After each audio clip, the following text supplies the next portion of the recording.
बिस्मिल्लाहिर्रहमानिर्रहीम, अस्सलाम वालेकुम, good morning and welcome to morning at home. मैं हूँ आपकी मेज़बान जुगन काजिम और उम्मीद है कि आपकी सुबह खुशगवार गुजर रही होगी। जैसे कि आप मेरे ख्याल से लाहौर वालों को और पंजाब वालों को तो पता चल ही गया होगा कि कल रात से बारिश हो रही है, बड़ा खुशगवार मौसम है, हम लोग भी मौसम को एंजॉय कर रहे हैं। आई एम होपिंग कि आप भी इंजॉय कर रहे होंगे जो इस साइड पे हैं। आई डोंट नो कराची में किस किस्म का मौसम है, क्वेटा वगैरह के अंदर, बट लाहौर में तो हम बहुत ज़्यादा इंजॉय कर रहे हैं। सो व्यूअर्स, जहाँ मौसम की बात हो रही है वहाँ पे मैं देख रही थी कि कुछ बच्चे जो हैं मोटर बाइक के ऊपर जो है वो जा रहे थे और एक बच्चा जो है वो लिटरली वन व्हीलिंग कर रहा था और मेरे सामने उसकी बाइक स्लिप होते होते रुकी है और मेरी जान निकल गई। क्योंकि देखें, what ever it is, eight the end of the day young लोग जब इस तरह की रिस्की काम करते हैं, मैं भी एक माँ हूँ, जान निकल जाती है और बंदे के जहन में यही आता है कि यार अगर इस बच्चे की अम्मी को पता चल जाए कि क्या हरकतें कर रहा है तो उस बेचारी का क्या हाल होगा।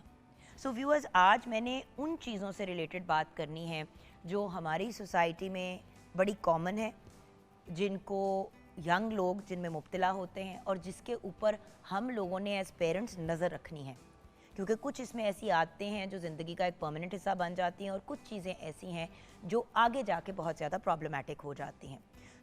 सबसे पहले मैं बात करना चाहूँगी वन व्हीलिंग की, क्योंकि वो मेरे सामने आज एक चीज़ हुई तो I want to talk to you about that. देखिए, लोग ना तो हेलमेट पहनते हैं, ना ट्रैफिक का कोई खौफ होता है, ऊपर से बस ये एक एक्साइटमेंट होती है कि हमने वीडियो बनानी है, फिर उसको इंस्टाग्राम पे लगाना है या टिकटॉक पे लगाना है और हमने वायरल होना है। अल्लाह ना करे, खुदा ना खास्ता कोई नामवार चीज़ हो जाए, आपको ना भी कुछ हो, आपके हाथों किसी और को नुकसान पहुंच जाए, किसी की डेथ हो जाए, तो कौन उसकी फिर रिस्पॉन्सिबिलिटी लेगा? एक वीडियो, एक रील के पीछे अपनी पूरी ज़िंदगी बर्बाद कर दी। और उसके अलावा it's a very very dangerous thing. बच्चे नए नए जब बाइक चलाना सीखते हैं, उनको शो ऑफ करने का एक वो होता है। रूल्स बहुत ज़्यादा स्ट्रिक्ट हो गए हैं ट्रैफिक के, लेकिन एहतियात, जिस तरह बारिश हो रही थी तो ऑब्वियसली हमारी ट्रैफिक पुलिस वगैरह भी इतनी ज़्यादा रोड पे नहीं नज़र आ रही थी, बिकॉज बारिश जब हो रही होती है तो आपको पता है कि उस हिसाब से चीज़ों को बंदा मैनेज करता है। तो बच्चे वन व्हीलिंग कर रहे हैं। देखें, पुलिस हर जगह, हर घर में तो जाके खड़ी नहीं हो सकती, हर रोड, हर नुक्कड़ कोने पे इट्स नॉट पॉसिबल कि ट्रैफिक पुलिस खड़ी भी हो। तो हमें as parents and as adults बच्चों को एक्सप्लेन करना है कि ये कितनी डेंजरस चीज़ है और अगर आपका बच्चा काबू में नहीं आता फिर उसको बाइक मत दे, क्योंकि अपनी भी उसकी जान जाएगी और खुदा न खास्ता किसी और की भी उसके हाथों जान जाएगी। दूसरी बात, मोबाइल फ़ोन को इस्तेमाल करना ड्राइव करते हुए। मैंने इतने लोग देखे हैं जो, बल्कि सारे ही लोग, अब गाड़ी चलाते हुए कानों में अपनी टूटियाँ लगाई हुई होती है और बात कर रहे होते हैं। अच्छा, वो नई डिवाइसेस भी आ गई हैं जो आप लगाते हैं अपने एसी के वेंट के साथ या किसी भी चीज़ के साथ, या अपने जहाँ पे गियर होता है वहाँ पे आप उसको लगा लेते हैं और उस पर आप फ़ोन अपना चिपका देते हैं, फिर आप वीडियो कॉल करें, कान में टूटियाँ लगा के बातें करें। हर दूसरा बंदा इस एक्टिविटी में इन्वॉल्व है। व्यूअर्स, सोचने की बात है, गाड़ी चलाना पूरी तवज्जो का काम है। अगर आप फोकस ही नहीं करेंगे रोड पे, आगे से इधर से बाइक आ रही है, उधर से रिक्शा आ रहा है और आप ड्राइविंग करते हुए, ये बात by the way motor bike को भी अप्लाई होती है। मैंने ऐसे भी केसेस देखे हैं कि बाइक के स्टीयरिंग व्हील के ऊपर फ़ोन चिपकाया हुआ है और कान पे टूटियाँ लगाई हुई हैं, हेलमेट पहना नहीं हुआ और बस जा रहे हैं और बातें कर रहे हैं।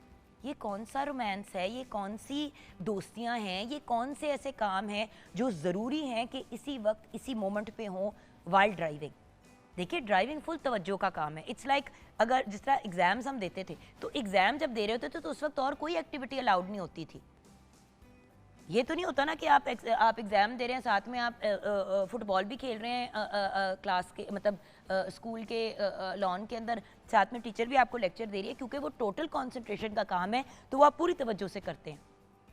जब दुनिया के सारे काम जो फुल तवज्जो वाले हैं हम फोकस के साथ करते हैं, तो गाड़ी चलाते वक्त या बाइक चलाते वक्त, बल्कि रोड पे जब चल भी रहे हों, उस वक्त भी व्यूअर्स फ़ोन पे नहीं बात करनी चाहिए, क्योंकि आपको नहीं पता, आपने नज़र रखनी है, आपके कान में टूटियाँ, कोई हॉर्न बजा रहा है आपको हटने के लिए, आप नहीं हटते, खुदा ना खास्ता आपको गाड़ी हिट कर जाए। ये एक और ऐसी चीज़ है जो बहुत नेगेटिव है। अब आजकल के यंग लोगों में और जो वर्किंग लोग हैं उनमें जो नेक्स्ट प्रॉब्लम है वो मैंने शेयर करनी है, और वो है एनर्जी ड्रिंक्स का ओवरडोज। हर बंदा जो है वो कोई ना कोई एनर्जी ड्रिंक, पहले तो कुछ जो एनर्जी ड्रिंक्स होती थी वो 250-300 रुपए की होती थी, ज़रा महंगी होती थी उस वक्त। अब इतनी सस्ती सस्ती so called hi fi energy drinks आ गई हैं, हर बंदा उसको पी रहा है, और स्पेशली बच्चे और यूथ। अगेन एक बहुत ही डेंजरस चीज़ जिसके बहुत बुरे साइड इफ़ेक्ट्स हो सकते हैं। इससे आपकी किडनीज़ और लिवर के इश्यूज़ हो जाते हैं। ज़्यादा लोग रातों को जागते हैं, सारी सारी रात जागते हैं, दिन में फिर कामों पे निकल जाते हैं, नींद भी पूरी नहीं होती। और कहने को ये बोतल में एक एनर्जी ड्रिंक होती है या कैन के अंदर, लेकिन ये आपकी बॉडी की केमिस्ट्री को बहुत ख़राब करती है, आपको डिहाइड्रेट भी कर देती है। उसके साथ लोग पानी नहीं पीते, गुर्दों के प्रॉब्लम शुरू हो जाते हैं। सो व्यूअर्स प्लीज़ खुद भी एनर्जी ड्रिंक्स का इस्तेमाल ना करें और बच्चों को भी ना करने दें। मैंने तो देखा है माएँ खुद जाके ग्रोसरी स्टोर में, मैं सौदा वगैरह ले रही होती हूँ तो माएँ जो उठा के कैंस के वो पूरे डब्बे उठा के वो केसेस रख रही होती हैं 12-12 कैंस के, कि मेरा बेटा जो है वो पढ़ते हुए एनर्जी ड्रिंक पीता है। और एक तो कोई भी नहीं पीता, 4-4 6-6 रात को एक टाइम पे पी जाते हैं। अपने निज़ाम हज़म को ख़राब करना, अपने लिवर को ख़राब करना, अपने किडनीज़ को ख़राब करना, ये बड़ी एक प्रॉब्लमेटिक चीज़ है और आजकल की दुनिया में तो वेरी वेरी डेंजरस। फिर सिगरेट की बात करना चाहूँगी। नो डाउट आजकल ज़्यादातर लोग सिगरेट को अवॉइड ही करते हैं, लेकिन प्रॉब्लम ये है कि जो लोग पी भी रहे हैं वो, एक तो उनको लत लगी हुई है निकोटीन की, और ये आदत उनको यंग ईयर्स में, बचपन में लगी। अब मैं अक्सर जब कोई बड़े एज के, जैसे कि 45-50 साल के मर्द को कहती हूँ कि क्यों आप सिगरेट पीते हैं, इतनी बुरी चीज़ है, बोलते हैं 30 साल से तो पी रहा हूँ। यानी कि 13-14 साल की उम्र पे सिगरेट लोग पीनी शुरू कर देते हैं। अच्छा, जहाँ पे सिगरेट को बैन किया और उसके ऊपर रूल स्ट्रॉन्ग किए तो वेपिंग शुरू हो गई। अब वेप की प्रॉब्लम ये है कि क्योंकि उसकी उस तरह से स्मेल नहीं आती और उसका उस तरह से धुआं नहीं होता, तो बच्चे तो और ज़्यादा उसको यूज़ करना शुरू हो गए। और नो डाउट 18 साल से कम उम्र के बंदे को इजाज़त नहीं है वेप खरीदने की, लेकिन उसके साथ कुछ प्रॉब्लम्स और भी आ गई हैं। अगर एक बच्चा 14 साल का है और वो लेना चाहता है, वो अपने बड़े भाई या किसी फ्रेंड या किसी को कह देगा, या किसी को 1000 रुपये पकड़ा दिए और कह दीजिए एक मेरा वेप भी ला दें और बाकी के पैसे आप रख लें। तो ये अब लिटरली लोगों ने साइड बिजनेस बना लिया है। जहाँ पे वेप बैन हुए हैं वहाँ पे ऑनलाइन वेप अवेलेबल हैं, तो आप फ़ोन करें और उन्हें कहें जी हमें वेप डिलीवर कर दें, वो आपको घर डिलीवर कर देते हैं। सो बात यह है कि लंग्स तो ख़राब होते हैं। पॉपकॉर्न लंग्स एक नई प्रॉब्लम आ गई है जो वेपिंग की वजह से होती है।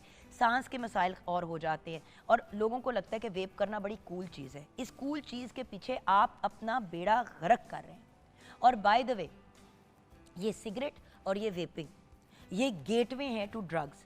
आज पाकिस्तान समेत दुनिया भर में world drug abuse awareness day मनाया जा रहा है, यानी कि international day against drug abuse. अब बात यह है कि, और इसकी इलिसिट ट्रैफिकिंग, जैसे कि मैंने आपको कहा, जो चीज़ लोगों को अवेलेबल नहीं होती है दुकानों में, वो लोग ऑनलाइन या नंबर्स ले लेते हैं बहुत से। और बल्कि ड्रग अब्यूज़ के अंदर मैं अल्कोहल की भी बात करूँगी।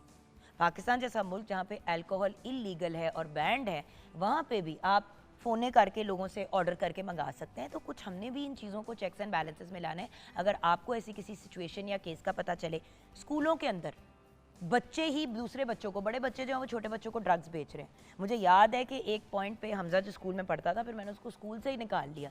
उस स्कूल में 4-5 बच्चे ऐसे पकड़े गए जो ना सिर्फ खुद ड्रग्स में मुब्तला थे, चर्स वगैरह के अंदर, और मौली वगैरह और ये गोलियां एक्सटेसी वगैरह की खुद भी इस्तेमाल कर रहे थे और दूसरे बच्चों को भी बेच रहे थे। तो अपने नशे को के खर्चे पूरे कर रहे थे दूसरे बच्चों को नशे बेच के। तो बात यह है कि व्यूअर्स, 4-5 बच्चों को किसी भी एक स्कूल में आपने लत लगानी है इसकी।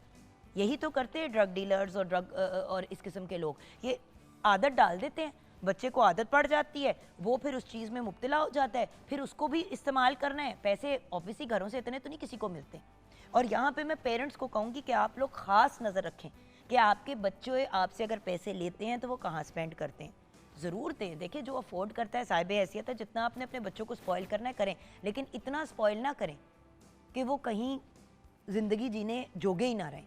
सो ये एक बड़ा इंपॉर्टेंट एलिमेंट है जिसका ख़ास ख्याल रखना है कि प्लीज़ प्लीज़ प्लीज़ ड्रग्स के मामले में, और बाय द वे घरों में ख़वातीन और मर्द हज़रात जो घर के बड़े होते हैं वो भी कभी कभी कोई ऐसी दवाइयाँ इस्तेमाल कर रहे होते हैं जिससे नशा चढ़ता है।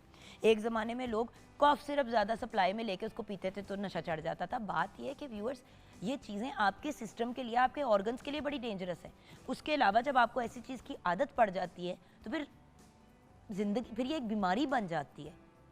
Drug addiction is an illness, एक बीमारी है और उसमें से निकलना कितना मुश्किल काम है। आप सोचें, लोगों से के लिए सिगरेट छोड़ना मुश्किल होता है, तो कोई बंदा अगर चर्च का आदी हो गया या हेरोइन का एडिक्ट हो गया है। और हेरोइन तो एक ऐसी ड्रग है व्यूअर्स, क्योंकि लोग क्या करते हैं, पहले चर्च से बात शुरू होती है, फिर एक्सट्रेसी, मॉली शॉली, इस तरह की चीज़ें लेनी शुरू कर देते हैं। उसके बाद फिर अगला स्टेप होता है कि उन चीज़ों से भी मज़ा नहीं आ रहा तो हेरोइन की तरफ चले जाते हैं। और व्यूअर्स, हेरोइन की एक दफ़ा लत लग गई तो वो नहीं छुटती, वो नशा जो है वो आपको मार के ही छोड़ता है।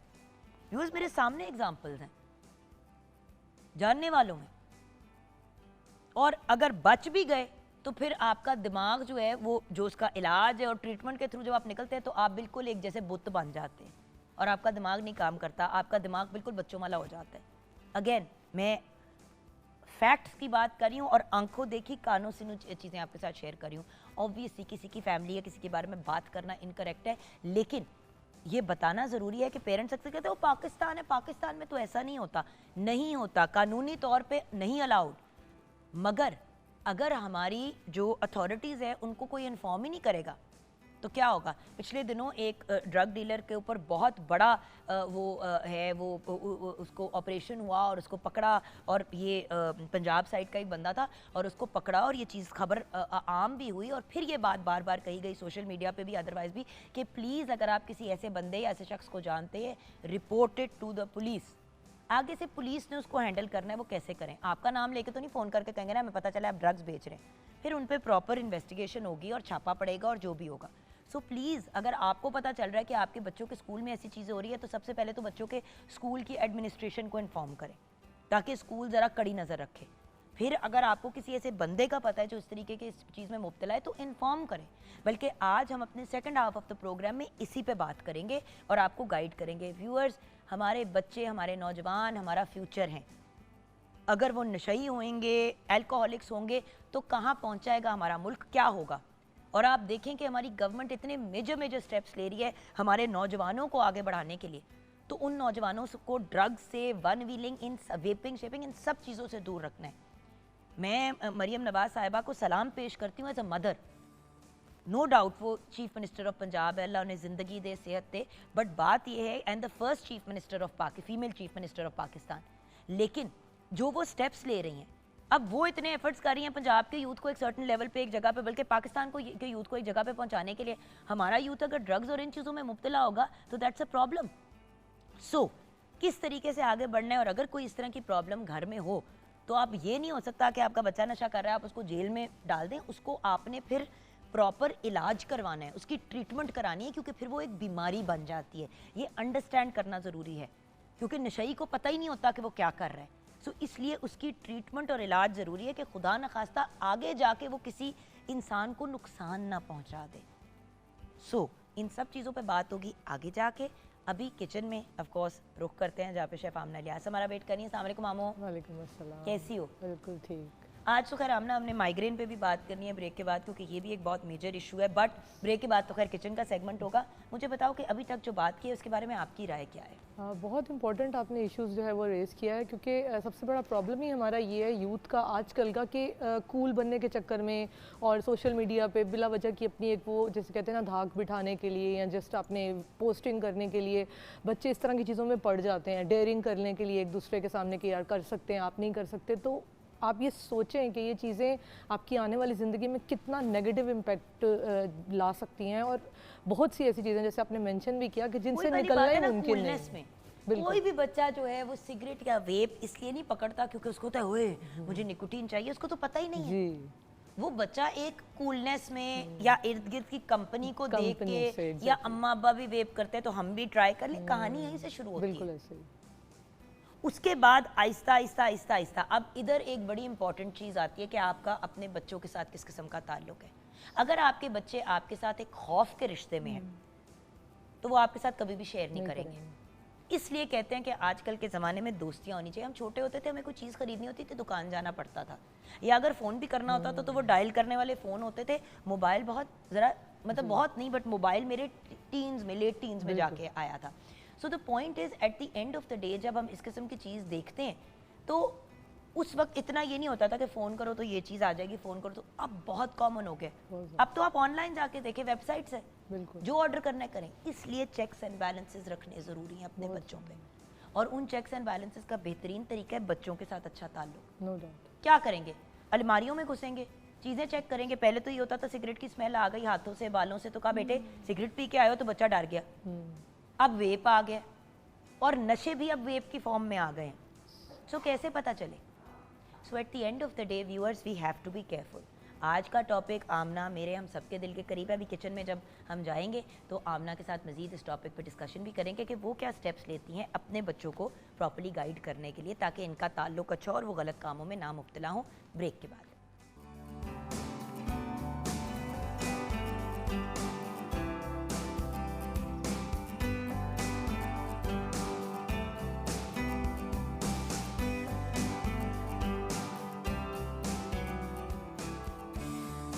Welcome back from the break viewers. हम आ गए हैं किचन में। आमना इलियास, क्या बना रही हो तुम किचन में? जी, आज हम बना रहे हैं हैदराबादी खट्टी दाल।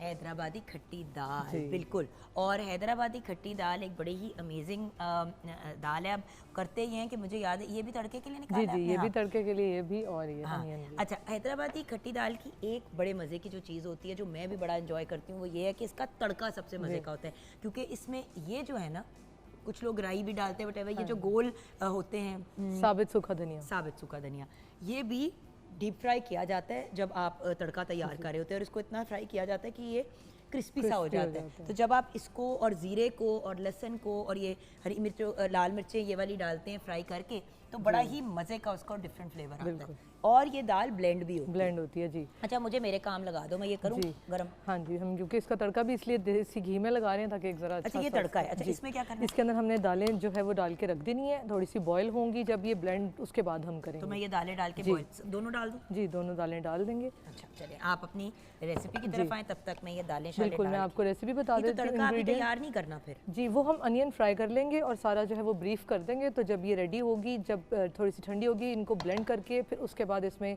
लेमन का जो इमली का जो पल्प है ये डाल के और फिर हमने तड़का लगाना है। तो इसलिए मैं सामने बता दूंगी सारा। जी, तो जो इंग्रेडिएंट्स हैं वो आप नोट कर लीजिएगा। इसके लिए सुरख मिर्च पाउडर लेंगे हम 1 चाय का चम्मच, हल्दी पाउडर होगा आधा चाय का चम्मच, नमक हस्बे जायका, अदरक लहसुन का पेस्ट लेंगे 1 चाय का चम्मच, हरा धनिया 1 से 2 खाने के चम्मच है, हरी मिर्च लेंगे 2 अदद, और मूंग की दाल लेंगे 1/4 कप, मसूर की दाल 3/4 कप लेंगे, टमाटर 2 अदद हैं और इमली का गूदा लिया है आधा कप, तेल 3 से 4 खाने के चम्मच हैं, और सुरख मिर्च साबित लेंगे, ज़ीरा है और कड़ी पत्ता है, ये तड़के के लिए हम यूज़ करेंगे। अभी आपके सामने दाल हमने भिगो के रखी हुई थी। दोनों दालें आप अलग अलग भिगो लें, एक साथ भिगो लें। इनकी क्वांटिटी आपको मेंशन कर दिया और इसमें जो है वो पानी डाल के हम इसको पकने के लिए छोड़ देंगे। ये बहुत जल्दी पक जाती है, इसमें इतना ज़्यादा टाइम रिक्वायर्ड नहीं होता, क्योंकि ये अगर आपने सोक कर ली हुई है तो फिर बहुत ईजीली जो है वो ये सॉफ्ट हो जाएगी। जब ये थोड़ी सी, अब इसमें ये ज़रा सा बॉयल आएगा ना, तो फिर हम इसमें टमाटर, हरी मिर्चें और जो मसाले हैं वो साथ डाल देंगे और अदरक लहसुन का पेस्ट डाल देंगे। ये इसका एक बिल्कुल इजी सा मेथड है। थोड़ी सी सॉफ्ट हो जाएगी, जब दाना आप देखेंगे कि गल गया है तो फिर हम इसके अंदर फिर हम इसको ब्लेंड कर लेंगे। अगर आप चाहें तो हैंड ब्लेंडर से कर लें, या जो हाथ से हमारा एक मैनुअल घोटना होता है उससे कर लें, नहीं तो फिर आप ब्लेंडर में कर सकते हैं। फिर उसके बाद हमने इमली का पल्प रेडी किया हुआ है, उसके अंदर वो डाल देंगे। जब ये एक अच्छी कंसिस्टेंसी में आ जाएगी तो फिर इसमें जो तड़का आपको बताया हम वो इसमें ऐड कर देंगे। सो बात सिर्फ ये है कि क्रंची इसका तड़का होता है और बड़े मज़े का इसका तड़का होता है। आपने अगर इसमें बाय द वे, मैंने तो वो वाली भी खाई हुई है दाल, जिसमें जैसे ये फ्राई करके ना अंदर इसमें डाल दिया, इसको मिक्स कर दिया, इसको इसके साथ ब्लेंड कर दिया, ठीक है। फिर एक नया तड़का तैयार किया जिसमें ये सारी चीज़ें और सिर्फ ऊपर ये चीज़ें डलती हैं। ठीक। ये भी डाल दूँ मैं? जी, ये भी डाल देंगे हम इसमें। टमाटर, ये सब कुछ एक साथ इसमें पक जाएगा। और ये देख लें, लहसुन अदरक का पेस्ट भी डाल देंगे हम इसमें। इसी के अंदर? जी, ये अंदर डाल देंगे। आप अगर कहती है तो प्याज को करके ब्राउन और इसके अंदर ये डाल के और फिर इसमें डाल दें। आधा कर लेते हैं हम, हाफ इसमें डाल लेते हैं, क्योंकि ये हमारे पास वैसे भी इस तड़के को फ्राई करके, जी, क्योंकि ये एक वाहिद दाल है जिसका मुझे बनाने का भी एक्सपीरियंस है। तो अगर आप अलाउ करें तो मेरे अंदाज में ट्राई करना, आप अनियंस को फ्राई करके ना इसमें ये अदरक लहसुन की पेस्ट डाल के फिर उसको इसमें डाल दीजिएगा। ठीक है, बहुत अच्छा। और ये फिर होगा ग्राइंड। ठीक, बिल्कुल ऐसे वो ग्राइंड हो जाएगा, तो प्याज आपके मुंह में उस तरह से नहीं आएगा, राइट? ठीक है। उसके बाद आप एक सेकंड तड़का तैयार करेंगे। ठीक है, वो एक हमारी डबल तड़का जो है वो दाल रेडी हो जाएगी। इतना पानी आ गया। अच्छा, अभी एक मजे की चीज़ और आपको मैं घर भी लेके जाऊंगी। अच्छा, ज़रूर डन। ये देखें, अब इसके साथ हम ये जो आजकल कैरी इतनी आई हुई है, कच्ची अम्बी जो होती है, उसकी हम एक बड़ी मज़े की चटनी बना रहे हैं दाल के साथ। आपको पता है सारा ये लवाजमात हो तो एक अच्छा लगता है। इसके लिए हमने पुदीना ले लिया है, धनिया ले लिया है, एक गट्ठी ले लिया, एक दरमियाने साइज़ का प्याज है, 3 से 4 जवे हमने लहसुन के लिए हैं, और उसके साथ हमने जो है वो एक से 2 आप अम्बी ले लें, उसको कट कर लें। कुछ भी नहीं करना, इसमें सिर्फ 1 चम्मच आपने नमक डालना है और इसको ब्लेंड कर देना है। और हाँ, इसमें हरी मिर्चें भी मैंने डाली हैं 3 से 4 अदद। बेहतरीन से ये बन जाएगी। तो प्याज, अब प्याज का अगर छिलका उतार के डाल दे तो बेस्ट है, अगर आप वो कर सकते हैं। अगर नहीं कर सकते हैं तो वो ब्लेंडर में तो हो ही जाएगा। बिल्कुल। और यहाँ पे तड़के का जो पार्ट 1 ऑफ तड़का है वो हम तैयार कर रहे हैं जी। आप वैसे उस तरह भी कर सकते हैं कि आप एंड में इसका तड़का बना के ऊपर डाल दें। ये दोनों ही मेथड, बट मैं जरूर कहूंगी कि ये वाला तरीका जरूर ट्राई करें, क्योंकि फिर जब ये चीजें तैयार होती है ना तो ये सारी क्रंची क्रंची ऊपर ले जाती है, क्योंकि वो प्याज से ना थोड़ा सा रेडी हो जाती है। सही, बिल्कुल ठीक है। सो आपकी फेवरेट दाल कौन सी है? एक्चुअली खट्टी दाल और ये जो दाल हम बनाते हैं ना, तो ये मेरी पूरे घर की सबकी फेवरेट है, क्योंकि ये बच्चे भी बड़ी पसंद करते हैं। इजी, और हमारे लिए होता है कि यार इजी टू कुक है, बिल्कुल इजीली बन जाती है और ज़्यादा टाइम नहीं लगता। मतलब अगर आपने स्पेशली लंच के पॉइंट ऑफ व्यू से बनानी है तो देन एंड देयर रेडी हो जाएगी। अच्छा, मुझे लग रहा है कि ये देज की चोटी है हमारी, इससे बड़ी देज की भी है, उसमें ना बनाओ। जी ठीक है, हम उसमें ट्रांसफर कर लेते हैं। बड़ी देज की में ट्रांसफर कर लेते हैं। तो बड़ी देजकी के अंदर मैं इसको क्योंकि दालें हमारी दोनों ज़्यादा हैं, वो वैसे भी ज़रा सोक होके फूल बड़ा वॉक है। मुझे वैसे लग रहा है कि क्योंकि हमने सारी चीज़ें जब उसमें डाली है ना, तो वो आप ज़रा मेरी जानिए उठाते। 1 सेकंड में। ओके, चलिए आप इसी के अंदर पोर कर दें। Very nice. तो बात ये है कि व्यूअर्स, ये तो बड़ी ही एक आसान काम है। खुले में बर्तन में बना लेंगे तो पानी भी फिर एक्स्ट्रा डाल देंगे, अच्छी खासी आपकी दाल बन सकती है। आप ये पार्ट 1 तड़का करके उसके अंदर डालने के बाद आप सेकंड स्टेप में एक बड़ी अच्छी चीज़ कर सकते हैं, और वो ये है कि आप इसको फिर फ्रीज़ कर दें। आधी आपने फ्रीज़ कर दी, आधी आपने उस वक्त खा ली, फिर अगले हफ्ते फिर आपने उसको सिर्फ दाल को फिर आपने वो करना है एक तरह से, बिल्कुल, एंड यू डन, रेडी हो जाएगी। हाँ, और इस तरह खुले बर्तन में वैसे ही दाल ज़्यादा अच्छी बनती है। कहती हो तो और पानी डाल दो? अभी थोड़ा मैं कह रही हूँ, क्योंकि फिर हमने ब्लेंड करने में डालना है ना, इसलिए मैं अभी ज़्यादा नहीं डाल रही। उससे ये होगा कि एक तो ठंडी भी हो जाएगी और अच्छा, हम लोग ना व्यूअर्स आपकी कॉल्स भी लेना चाह रहे थे, बट अनफॉर्चुनेटली आपको पता है क्योंकि लाहौर में बारिश हो रही है तो थोड़ी सी डिस्टॉर्शन आ रही है कॉल्स में, वरना आप लोगों का ज़रूर मैंने ओपिनियन लेना था इस टॉपिक पे जो हम आज डिस्कस करें, which is basically drug abuse और वो सारी हरकतें जो घरों में अजीबो गरीब। जिस तरह उस दिन मैं अपनी एक हमज़ा के ही दोस्त का कज़न था, तो वो आया तो मुझे कहता है कि आप ड्रग्स के ऊपर कोई प्रोग्राम क्यों नहीं करती? मैंने कहा क्या मतलब ड्रग प्रमोशन पे? कहता है नहीं नहीं खाला, आप ड्रग अब्यूज़ पे क्यों नहीं करती? मैंने कहा बेटा देखो पाकिस्तान में एक चीज़ इलीगल है, बैंड है। कहते हैं बैंड तो है खाला, लेकिन गलत काम तो सब करते हैं दुनिया में। बैन तो कत्ल भी है, बैन तो रेप भी है, लेकिन ये सब चीज़ें अनफॉर्चुनेटली गलत लोग, क्रिमिनल लोग इन चीज़ों में मुब्तला होते हैं। सो बात वहीं पे आके ख़त्म हो जाती है और शुरू से लेके ख़त्म वहीं पे होती है कि भाई eight the end of the day understand करना कि इन चीज़ों के कॉन्सिक्वेंसेस क्या हैं। अच्छा, मैं इसमें एक चीज़ बड़ी ही करीबी मेरी एक फैमिली जो है वो रिलेटिव की एक स्टोरी है। कज़न थी मेरी एक, और अल्लाह पाक अब वो भी इस दुनिया में नहीं है, लेकिन ये कि she got married to a person, बड़ी अच्छी मतलब एक लाइफ और सब, but unfortunately he was a drug addict.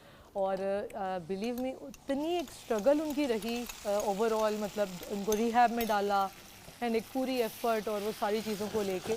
तो वो जब एक फैमिली इस चीज़ से गुजरती है ना, मतलब आपकी पूरी लाइफ आपकी भी बर्बाद हो जाती है और इर्द गिर्द के भी सारे लोग मुतासिर होते हैं, सब डिस्टर्ब होते हैं। और सच्ची बात बताऊं, पहले जिस बंदे की ये हरकतें अच्छी नहीं लग रही होती, घर वाले भी उससे तंग होते हैं, वो फिर जब शादी हो जाती है तो सारा मलबा लड़की पे डाल देते हैं। एक और लाइफ, फिर आगे बच्चे और एक पूरी फैमिली जो है वो कितने लोग हैं, लाइक भाई मेरे पास कितनी बच्चियों ने आके जॉब की है, औरतों ने काम किया। जब मैंने कहा कि जी आपके हस्बैंड क्या करते हैं, तो कहते हैं बाजी कुछ नहीं करता होते, नशा करता है। बिल्कुल, मतलब वो एक देखें होते नशे वाली सिगरेट पींदा है। हाँ, तो बात ये है कि ये हमारी देखे हमारी नहीं, हर सोसाइटी की एक रियलिटी है। लोग जब अपनी एंग्जाइटीज़, अपनी स्ट्रेसेस, अपने मसाइल को नहीं हैंडल कर पाते, वो फिर इन मामलात में मुब्तला हो जाते हैं। तो मैं इसीलिए कहती हूँ व्यूअर्स के प्लीज़ प्लीज़ अपने घरों में, अपने इर्द गिर्द नज़र रखा करें कि क्या हो रहा है, क्या नहीं हो रहा, और राइट टाइम पे अगर आप रोक लेते हैं ऐसी चीज़ को। बिल्कुल, और अभी तो इतना इन पे काम हो रहा है, जैसे इतने अच्छे रिहेबिलिटेशन जो सेंटर्स हैं, आप वहाँ पे बाय द टाइम अगर आप अप्रोच करते हैं तो वो आपको इतने अच्छे से हेल्प आउट करते हैं, जो प्रॉपर काउंसलिंग होती है, एक मेडिकल ट्रीटमेंट होता है, हर चीज़ में वो आपको जो है वो असिस्ट करते हैं। लेकिन ये है कि ऑब्वियसली आपने उनको अप्रोच करना हाँ, है। तो वो बच्चा मुझे यही बता रहा था ना, उसने कहा खाला आपको पता है, उसने फिर मुझे स्टोरी बताई, उसने कहा हमारे ही एक और कज़न है, तो जिसकी वो बच्चा ज़रा एज में हमसे 2-3 साल बड़ा है, कोई 21-22 का, कहता है हमारा ही दोस्त था, हमारा ही फ्रेंड था आगे से, जो बहुत ज़्यादा इन पुट्ठे कामों में पड़ गया था। हमने उसको पहले खुद मना करने की कोशिश की, नहीं बाज आया, और बिल्कुल ही ना पढ़ाई में ग्रेड्स भी नहीं आ रहे, मामलात भी ख़राब हुए हुए हैं, माँ बाप की बात नहीं सुन रहा। ये देखें व्यूअर्स, मैं तड़का इसमें डाल रही हूँ, फर्स्ट स्टेज पे और ऐड कर ये फर्स्ट स्टेज है हमारा तड़के का, ये पार्ट 1 है तड़के का। तो बहुत से लोग जो वो तैयार करके मामलात रेडी करके करते हैं, तो ये अब एक हमारा पार्ट अंदर इसमें चला Ready गया। हो गया। अब जब हम इसको ब्लेंड करेंगे तो इसके अंदर वो फ्राइड प्याज का भी फ्लेवर आएगा। फ्लेवर आ जाएगा। हाँ। और फिर उसके बाद सिर्फ ये देखिए इमली का पल्प आपके सामने रेडी है, ये हमने ऐड करना है और जस्ट तड़का और ब्लेंड करने के बाद भी इसको थोड़ा सा हमने कुक करना है, बिल्कुल। उसकी right? So, कंसिस्टेंसी हम देख लेंगे जितनी रिक्वायर होगी उसके हिसाब से। अच्छा, अब मैं उस ये अब हम कवर कर देंगे, बट ये ज़रूर बताऊंगी कि फिर उस बच्चे ने, मैंने कहा कि आपने किया क्या, उसने कहा फिर एंड में हमने जाके उसके पेरेंट्स को ही बताया। तो मैंने कहा बेटा पहले बता देते उसके पेरेंट्स को, तो कहते हैं खाला वही वाली बात है ना, जाके कहें तो फिर दोस्तियां भी खत्म और यारियां भी खत्म, और अगर उसके माँ बाप ना सुनते या ना मानते और कहते कि हमारा, क्योंकि अक्सर पेरेंट्स जो हैं वो डिनाई करते हैं कि नहीं जी ऐसा कोई प्रॉब्लम नहीं है, तो फिर हम क्या करते। तो कहता ये डर था, और सच्ची बात है पेरेंट्स उन्होंने कहना था तुम लोगों ने नहीं रोका, तुम लोग भी करते होगे, उल्टा ब्लेम। तो कहता है खैर उसके बाद फिर मैंने कहा फिर क्या हुआ, कहते हैं अल्लाह का शुक्र है अब वो बिल्कुल ठीक है, बल्कि पिछले दिनों ही वापस आया घर। उसको पहले एक फैसिलिटी में डाला, वहाँ पे उन्होंने उसकी प्रॉपर ट्रीटमेंट की, अब घर आ गए, वापस कॉलेज यूनिवर्सिटी ज्वाइन करेगा। लेकिन वही वाली बात है ना कि वो जो एक टाइम आपका वेस्ट हो जाता है, और एक दफ़ा लत लग जाती है ना ड्रग्स की, तो सारी ज़िंदगी आप रिकवरिंग ड्रग एडिक्ट ही होते हैं। खैर मज़ीद इस पे बात करेंगे आगे जाके, अभी हम ब्रेक की तरफ चलते हैं। ब्रेक के बाद जब वापस आएंगे तो माइग्रेन, ये जो आधे सर की दर्द होती है, जो लोग कहते हैं टीसे उठ रही हैं, लोगों को वॉमिटिंग हो रही होती है, हालत ख़राब होती है।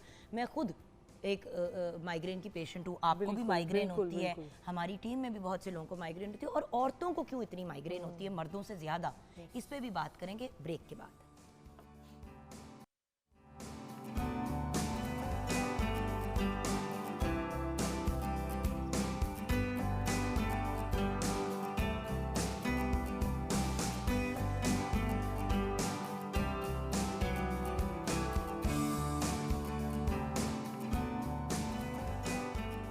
Welcome back from the break viewers. आपसे वादा किया था आज माइग्रेन पे बात करेंगे।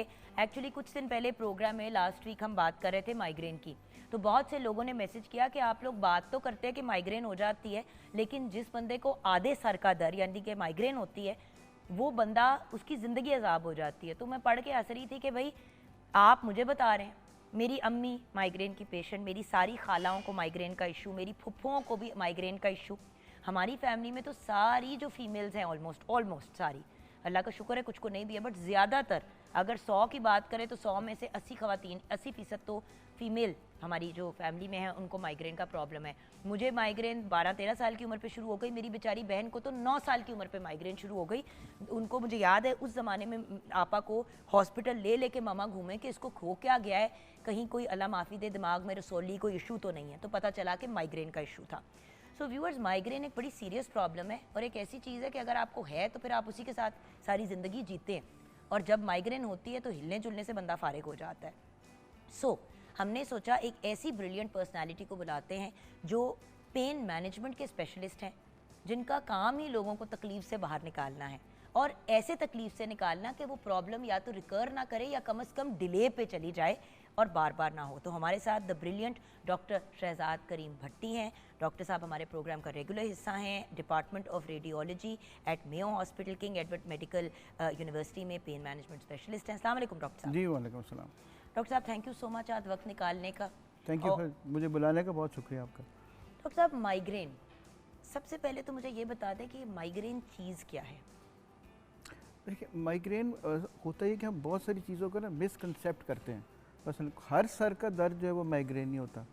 अब हमें ये देखने की ज़रूरत है कि सर के दर्द की किस्में कितनी हैं, ताकि हर सर के दर्द को लोग माइग्रेन समझ के उसकी दवाइयाँ लेनी शुरू कर देते हैं। तो वो हर दवाई का अपना फ़ायदा और अपना नुकसान भी है। तो सर दर्द की तो बहुत सारी किस्में हैं। जैसे कि ट्रेंडिंग में भी चीज़ आ गई है ना कि जैसे कि हर बंदा कहता है वो मुझे बड़ी एंजाइटी है, मुझे बड़ी डिप्रेशन है, ये मेडिकल ये बीमारियां हैं और हम बड़े आराम से क्योंकि हमें घबराहट हो रही होती है तो कहते हैं वो मुझे एंजाइटी की प्रॉब्लम है। उसी तरह बहुत से लोग नॉर्मल हेडेक को भी माइग्रेन कह के और फिर गलत, और फिर कोई जिसको पता, जब मुझे अगर कोई कहे कि बंदा बताए मुझे माइग्रेन है तो मैं उनको वही दवाई अगर मेरे पास पड़ी हुई है तो अपनी माइग्रेन की दूंगी। अगर वो कहेंगे नॉर्मल सर की दर्द है तो पैरासीटामोल या आइबुप्रोफेन से मसला हल हो जाएगा। बिल्कुल सही। तो डॉक्टर साहब क्या इकसाम है दवाइयों की, बीमारियों की? अच्छा, उसमें आमतौर पे हमारी जो सबसे ज़्यादा जो हमें हेडेक्स के साथ लोग आते हैं वो टेंशन हेडेक है।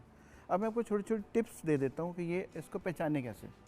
एग्जैक्टली मसलन किसी को टेंशन हेडेक है या स्ट्रेस हेडेक है, वो आमतौर के ऊपर ये बैंड की तरह से होती है।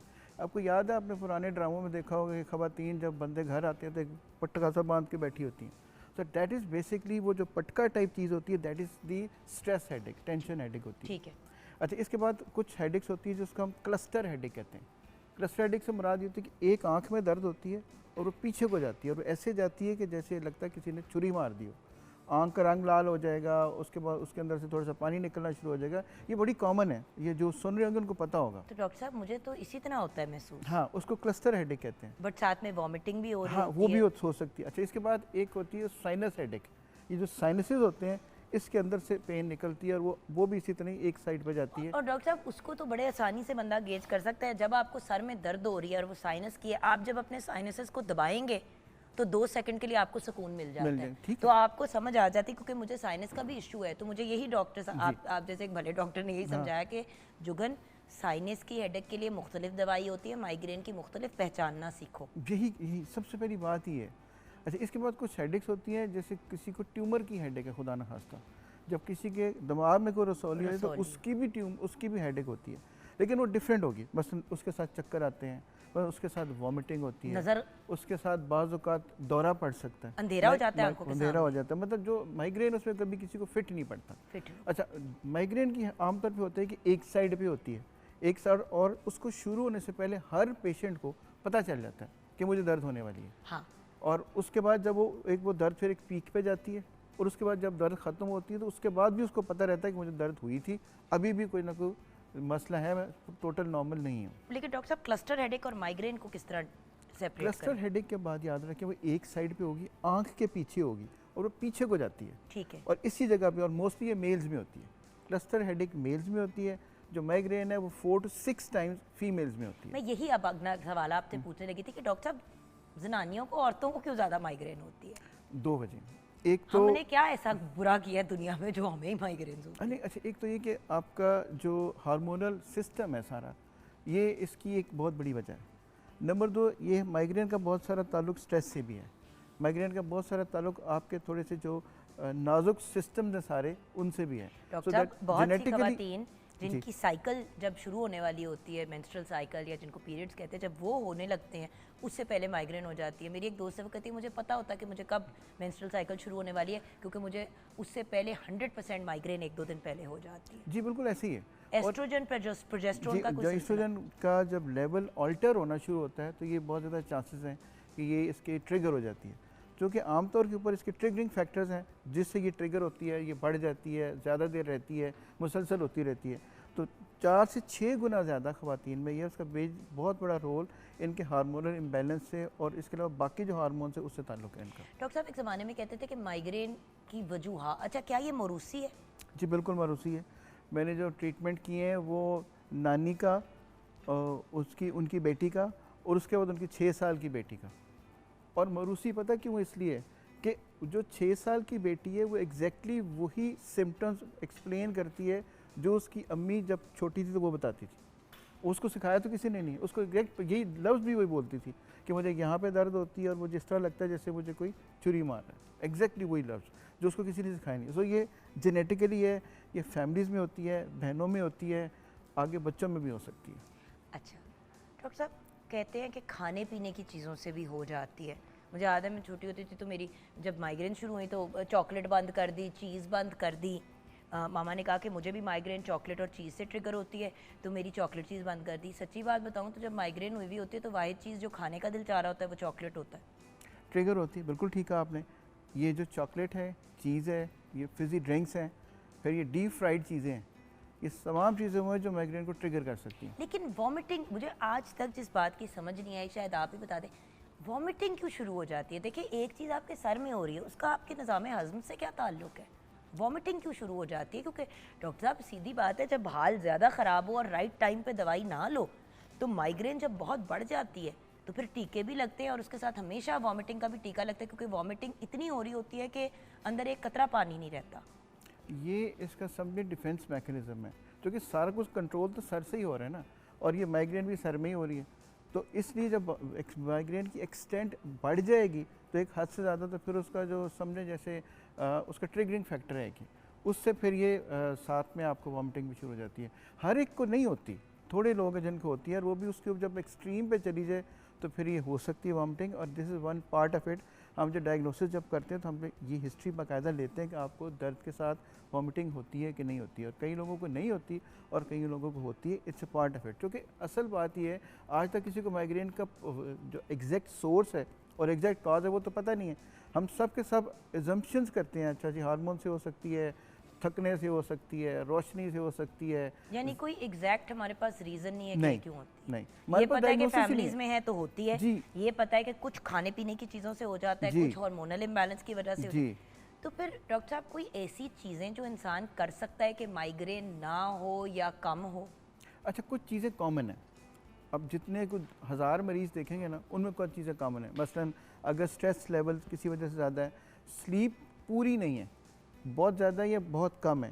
इसके अलावा अगर आप कुछ शोर वाली जगह, बहुत ज़्यादा रोशनी है, बहुत ज़्यादा स्मेल है, और ख़ास तौर के ऊपर जो आजकल होती है चेंज ऑफ वेदर। जब चेंज ऑफ वेदर होता है, बहुत ज़्यादा हब्स हो, बहुत ज़्यादा गर्मी हो, बहुत ज़्यादा ठंड हो, उसमें ट्रिगर हो जाती है। तो हम सिर्फ ये एक लिस्ट दे देते हैं अपने पेशेंट्स को, भाई ज़रा ध्यान रखें, ये चीज़ें आप ध्यान में रखिएगा कि आप। और जब ये चीज़ें हो रही हों और आपको महसूस होए कि आपको माइग्रेन होने वाली, तो दवाई पहले ले लें। अच्छा, इसके पीछे क्या साइंस है डॉक्टर साहब, कि दवाई होने लगे तो ले लो, वरना नॉर्मली ये कहा जाता है कि अगर तकलीफ़ है तो मेडिसिन लो। ये वाहिद बीमारी है जिसमें पहले ही प्रीएम्प्टिवली, जिस तरह डायबिटीज़ में इंसुलिन और ये सारी चीज़ें आप प्रीएम्प्टिवली ले लेते हैं, तो ये प्रीएम्प्टिवली क्यों पहले से दवाई लेने को कहते हैं कि अगर महसूस भी हो रही है तो ले लो? अच्छा, इसकी वजह ये है कि इसके 3-4 स्टेजेस हैं। पहली ऑरा होती है, इसमें पता लगता है पेशेंट को मुझे कुछ हो रहा है, फिर ये पूरी दर्द शुरू होती है, फिर ये पीक पे जाती है, और फिर ये आहिस्ता आहिस्ता ख़त्म होती है। हमने अपने एक्सपीरियंस से देखा ही है कि जब एक आपको पता लग गया कि मुझे दर्द होनी ही होनी है, तो जब आप पीक पे जाएंगे उस दवाई का असर भी उतना नहीं होगा। तो बेहतर ये कि उसको उससे पहले ले लिया जाए ताकि वो उस पीक तक जाए ही ना, और अगर उसको कंट्रोल में किया जाए तो उसी वक्त ही कंट्रोल हो जाए। अब क्या इसके इलाज की हम बात कर सकते हैं डॉक्टर साहब? अच्छा, इसके अंदर 2-3 किस्म के इलाज हैं। सबसे पहले मैं आपको वो इलाज बताऊंगा जो हम घर में बैठ के कर सकते हैं। मसलन जैसे आप अब यहाँ पे बैठी हैं और एकदम दर्द शुरू होगी, या कोई बंदा अपना काम कर रहा है, कोई दफ्तर में बैठा है, कोई घर में बैठा है, तो क्या करे वो? दवाइयों की बात तो उसके बाद में करेंगे। अच्छा, अब 2-3 चीज़ें जो छोटे छोटे स्टेप्स अगर आप फॉलो करें तो दर्द बेहतर हो सकती है। मसलन एक तो अगर बहुत ज़्यादा रोशनी वाली जगह है, बहुत ज़्यादा शोर वाली जगह है, आप उसको चेंज कर लें। वहाँ पे किसी ऐसे कमरे में चले जाएँ जहाँ पे रोशनी कम हो, जहाँ पे शोर कम हो, जिसका टेम्परेचर थोड़ा सा डाउन हो। अच्छा, फिर हमने अब देखा ये कि छोटे छोटे टोटके आप घरों में पहले वो भी करके देख सकते हैं। यानी अगर एक साइड पे, राइट साइड पे माइग्रेन हो रही है, तो अगर हम इसके आईब्रोज़ को थोड़ी देर के लिए प्रेस करें यहाँ से, और 3 उंगलियों से आपके कनपट्टी के ऊपर थोड़ा सा मसाज करना शुरू कर दें, और उसके बाद अगर आप ठंडे पानी से अपना मुँह धो लें, तो ये वो तमाम फैक्टर्स हैं जो आपके माइग्रेन को उस वक्त के लिए थोड़ा सा लो कर सकते हैं। ठंडा पानी पी लें, ये तमाम चीज़ें जो होती हैं ये माइग्रेन का जो इंटेंसिटी है उसको कम कर देती है। क्योंकि बाज़ औक़ात आपके पास दवाई नहीं होती, और बाज़ औक़ात दवाई लें भी तो उसका असर बहुत देर बाद होता है। तो उस वक्त कोई इमीडिएट काम ऐसा चाहिए जिससे आपके जो माइग्रेन की जो इंटेंसिटी है वो कम हो जाए। क्योंकि दर्द ज़्यादा हो जाए तो बंदा जो काम कर रहा होता है वो काम भी नहीं कर सकता, कॉन्सनट्रेट भी नहीं कर सकता। सही। ये तो एक ट्रीटमेंट है। बाकी फिर इसके बहुत सारे ट्रीटमेंट हैं। हम जो एक ओजोन थेरेपी करते हैं वो एक स्किन के ऊपर में ऑक्सीजन लगाते हैं। ये हमारे पास उसकी कुछ फुटेज भी थी, अगर हम वो साथ साथ डॉक्टर साहब की ये देखें व्यूअर्स। जी डॉक्टर साहब, ये क्या कर रहे जी, हैं? अच्छा। ये तो सुई भी नहीं लग रही, सुई ये भी तो नहीं लग रहा है लगे। ऊपर जी जी जी। अच्छा, होता क्या है? होता ये कि जिसको माइग्रेन होती है ना, उसको ये महसूस हो रहा होता है कि मेरी अंदर जो खून की नालियाँ ना वो ठक ठक ठक करके चलना शुरू होगी, जैसे कोई मशीन चल रही है। फिर पट्टे जो खिंचना शुरू हो जाते हैं। अब ये हमने क्या लगा रही? ऑक्सीजन लगाई है, ओजोन कहते हैं उसको, और ये स्किन में लगाते हैं, ये जज्ब हो जाती है। अब ये करती क्या है? पट्ठों के अंदर जो सोजिश है जिसकी वजह से उनका खिंचाव महसूस हो रहा है वो बेहतर होना शुरू हो जाएगा। प्लस खून की नाली जो फैल रही है वो भी आस्ते आस्ते अपनी जगह पे वापस आ जाएगी, वो भी बेहतर होना शुरू हो जाएगी। हमने इसको इंजेक्ट तो नहीं करना, स्किन में लगाना है, इसने एब्जॉर्ब हो जाना है। ऑक्सीजन है, साइड इफेक्ट कोई नहीं है, नुकसान कोई नहीं है, फ़ायदा ज़रूर हो सकता है। We have treated hundreds of patients, अल्हम्दुलिल्लाह उनमें से अक्सरियत जो है वो ठीक है, क्योंकि इसका कोई ट्रीटमेंट तो ऐसा सच है नहीं, डायग्नोसिस है नहीं, टेस्ट भी कोई नहीं है, माइग्रेन का कोई टेस्ट भी नहीं है ना। आप कोई सीटी स्कैन नहीं कर सकते, एमआरआई नहीं कर सकते, ब्लड का टेस्ट नहीं कर सकते। मेरे हो चुके हैं, सीटी स्कैन भी हुआ, एमआरआई भी हुआ, जी। क्योंकि मैं मतलब वो वाली जबकि आपा पूरी इस फटीक से गुजर चुकी थी ऑलरेडी, बट कसम से डॉक्टर साहब शुरू में लगता था कि दिमाग, जब कोई कहता था ना माइग्रेन में ऐसा ही होता है, यकीन ही नहीं आता था। मैं कहती थी नहीं, मेरे दिमाग के अंदर कुछ है जो मुझे, फाइनली जब एमआरआई भी हो गया, सीटी स्कैन भी हो गया, फिर एक सेकंड टाइम फिर सीटी स्कैन हुआ, क्योंकि एक दिन इतनी दर्द थी कि मैं बेहोश हो गई, बट नथिंग। इसमें ये होता ही है। अब अभी कुछ अर्से बाद मैंने बुखारिस्ट में एक लेक्चर देना है रोमानिया में इसी चीज़ के ऊपर। लास्ट हमारी एक मीटिंग हुई थी टर्की में, उसके एक न्यूरो सर्जन साहब डॉक्टर साहब बोटॉक्स भी तो लगाते थे। जी, बोटॉक्स लगाते हैं। ये तमाम की तमाम चीज़ें कोशिश है। डेफिनेटिव, जब आपका डेफिनेटिव डायग्नोसिस नहीं है तो आप डेफिनेट ट्रीटमेंट कैसे करेंगे? तो कईयों को बोटॉक्स का असर होता है, कईयों को बिल्कुल भी नहीं होता, कईयों का कुछ दिन चलता है, कईयों का कुछ हफ्ते चलता है। So it varies from person to person. अगर आपको एक चीज़ से आराम आ रहा है तो शायद किसी दूसरे को उस तरह से उसे फ़र्क ना अब पड़े। जैसे मामा कहती है कि वो जब बर्फ़ की ठंडी टकोर करती हैं, जिस साइड पे सर में दर्द हो रही है, तो उनको सुकून मिल जाता है। मैं भी तो यही कह रहा हूँ मेरी ना कि- बहन जी। जब कॉफ़ी पीती हैं, ब्लैक कॉफ़ी, हम्म, तो उनको थोड़ा वो इजी हो जाती है, लेकिन मसला ये है कि जब इतनी वॉमिटिंग हो रही हो तो कहाँ से बंदा, अलग से ही नहीं चीज़ उतरती। और फिर वो और एक रिवॉल्विंग माइग्रेन भी होती है कि अभी एक मुक्ति नहीं है, वो ख़त्म होती है तो लिटरली कुछ घंटे के बाद फिर शुरू हो जाती है और चलती चली जाती है। वो जी क्या होता है? बिल्कुल। माइग्रेन की टाइप्स हैं। एक क्रॉनिक माइग्रेन होती है, मसलन अगर आपको एक महीने में 15 दिन से ज़्यादा मुसलसल दर्द चल रही है, ये उसको हम क्रॉनिक माइग्रेन कहते हैं। फिर एक इंटरमीडिएट माइग्रेन होती है कि हफ्ते में 3 दफ़ा 4 दफ़ा हो जाती है। मेरे पास लिटरली ऐसे पेशेंट्स आते हैं जिनके ऊपर जैसे लगता है किसी ने अलार्म क्लॉक लगा दी है। उनको पता होता है कि इतने बजे ये दर्द शुरू होनी है, इतने बजे तक ये दर्द रहेगी और फिर खुद ही ख़त्म हो जाएगी। तो यानी इस किस्म की दर्द। और फिर जगह मुख्तलिफ हैं। एक पेशेंट आती हैं जिनके इधर बिल्कुल कोने में एक सेंटर में एक छोटा सा स्पॉट है, गोल सा, उसमें दर्द होती है। तो फिर तभी बंदे को लगता है ना कोई रसोली तो नहीं है। रसोली तो नहीं जी। तो हर एक और हर एक का फैक्टर भी अपने हैं, हर एक के ट्रीटमेंट की ऑप्शंस भी अपनी हैं, इसलिए बड़ी शदीद दर्द होती है। लेकिन ये सिर्फ बताने का मकसद है कि ये ट्रीटेबल है। आप अपनी ज़िंदगी को इसके पीछे ख़राब नहीं करें। आपको कोई ना कोई, जब आप पहले अपने आप को पहचानें कि मेरे ट्रिगरिंग फैक्टर्स कौन से हैं, मुझे किस चीज़ से फ़र्क पड़ता है, और ये ऐसा ऐसा ये बेहतर होना शुरू हो जाएगी। डॉक्टर साहब, मेरी एक कज़न है, उसकी 38 की एज पे हिस्टेरेक्टमी कर दी थी डॉक्टर्स ने, क्योंकि उसकी माइग्रेन कंट्रोल नहीं हो रही थी। क्या ये नॉर्मल बात है? क्योंकि उनके बहुत ज़्यादा हार्मोनल इम्बैलेंस था, कुछ उनके मार्कर्स भी थे पॉसिबली कैंसर के, और क्योंकि माइग्रेन्स उनकी एक पीक पे एंडोमेट्रियो, वो क्या होता है उनको, वो भी था। सो डॉक्टर ने कहा कि देखे, क्योंकि उनके बच्चे हो चुके थे ऑलरेडी, और उन्होंने कहा कि हम ये करेंगे लेकिन आप अर्ली मेनोपॉज में चली जाएंगी। लेकिन वो कहती है कि मुझे एक माइग्रेन नहीं हुई उस सर्जरी के बाद, और प्रॉब्लम्स हो गई, क्योंकि आपको पता है वक्त से पहले अगर आपकी मेनोपॉज हो जाए तो फिर जिस्मानी बहुत से मसाइल हो जाते हैं। वो हो गए लेकिन माइग्रेन मुक गई। इसका मतलब कितनी अजीब बात जी, है। इसका मतलब ये हुआ ना कि उनका माइग्रेन का बेसिक जो ताल्लुक था उनके हार्मोनल लेवल से था। जब आप यूट्रस ही निकाल देते हैं तो वो जो हार्मोन्स उनकी प्रोडक्शन फिर ऑल्टर कम हो जाती है, जिससे वो कम हो जाएगी तो दर्द बेहतर हो जाएगी। तो हम उसको ऐसे पेशेंट्स क्योंकि उनके पूरे केस को देख के ये किया था। लेकिन मुझे याद है कि जब ये बात पता भी चली, वो आपा हमारी बड़ी हैं, तो वो जब ये कुछ साल पहले हुआ तो हम तो सख्ते में ही चले गए। हमने कहा क्या मतलब, 38 पे हिस्टेरेक्टमी कर दी, पूरा का पूरा यूट्रस ही निकाल दिया। तो फिर समझ आई। फिर उन्होंने कहा कि भी उनको ये तो प्रॉब्लम थी ही, बच्चों के बाद थोड़ा सा उनका एंडोमेट्रियोसिस बेहतर हो गया था, लेकिन फिर वो भी बिगड़ना शुरू हो गया। तो डॉक्टर्स ने कहा कि भाई रिमूव कर देंगे तो आपकी माइग्रेन भी बेहतर हो जाएगी, और जेन्युइनली उनकी माइग्रेन ख़त्म हो गई। अच्छा, ये बेसिकली ये बाई प्रोडक्ट हो सकती है, मसला यूट्रस का कोई और होगा। इसी तरह हमने अपने बाज़ लोगों को इतने तंग आके उनको न्यूरो सर्जरी कराते देखा है कि हम सर्जरी करा के हमारी जो खून की नाली है उसके अंदर जहाँ से इस जगह से वो निकलती हैं, तो बाज़ का कहीं पे प्रेशर की वजह से दर्द ना होती हो, तो वो सब कुछ करा के देखा है। बाज़ का किसी चीज़ का असर होता है, किसी चीज़ का असर नहीं होता। यानी ये माइग्रेन का ट्रीटमेंट जो हिस्टेक्टमी हरगिज़ नहीं है। ये दैट इज़ कि वो उनका हुआ, उनको असर हो गया, वो एक अलग चीज़ है। लेकिन ये ट्रीटमेंट हरगिज़ नहीं है, क्योंकि हार्मोन्स कंट्रोल करने के लिए दवाइयाँ दी जा सकती हैं जो उन हार्मोन्स का लेवल डाउन कर देती हैं। तो लेकिन ज़रूरी नहीं कि किसी की ऑपरेशन ही किया जाए। अच्छा डॉक्टर साहब, बच्चों में क्या करें? देखिए बड़ों की तो हम दवाइयाँ भी दे देते हैं, सब कुछ, ये ओजोन ट्रीटमेंट भी कर ली, बच्चों का क्या करें?